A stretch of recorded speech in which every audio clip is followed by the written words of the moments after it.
Nagdadalamhati ngayon ang mga kaanak ng ilan sa 11 nasawi sa nasunog na gusali sa Binondo, Maynila. May utos na ring inspeksyonin ng mga gusali sa Maynila na 15 taon o higit pa ang tanda. Yan at ang tips sa mga dapat gawin kung may sunog, alamin sa amin dambuhalang balita ngayong gabi. Pasado alas 7 ng umaga nang masunog ang isang commercial residential building sa Carvajal Street, Binondo, Manila. Ayon sa Bureau of Fire Protection, hirap silang maapula ang apoy sa gusaling may 5 palapag. Ang ibang bombero sa bintana na dumaan para makapasok. Ginamitan din ng cutter ang gate. Ayon sa security guard ng gusali, nagsimula sa kantin ang sunog.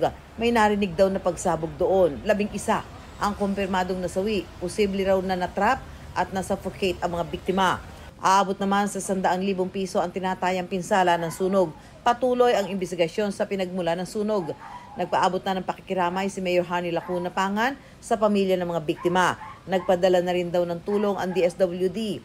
Kasunod ng insidente, pinai-inspeksyonan ni Mayor Lacuna ang lahat ng mga gusali sa Maynila na nakatayo ng 15 taon o higit pa kung tumatalima ang mga ito sa National Building Code at Revised Fire Code of the Philippines. Muli naman nagpaalala ang Bureau of Fire Protection sa mga dapat gawin kung may sunog. Kapag nasa loob ng nasusunog na bahay o gusali, agad na i-report ang insidente. Kung may alarm, agad itong patunugin, iwasang mataranta para makapagplano ng maayos. Kapain ang pinto para malaman kung mainit ba sa labas. Kung may elevator sa gusali, huwag itong gamitin. Kung makapal na ang usok, imuko at gumapang papunta sa bintana. Sakaling matrap na sa silid, huwag nang bubuksan ng pinto. Lagyan din ng tela ang gilid nito para mapigilan ang pagpasok ng usok. Basahin ang kumot o damit sa kaibalot sa sarili. Kung makakalabas naman sa bintana, huwag basta tumalon. Bumaluktot, bumitiw saka magpagulong-gulong para mabawasan ang impact ng pagbagsak.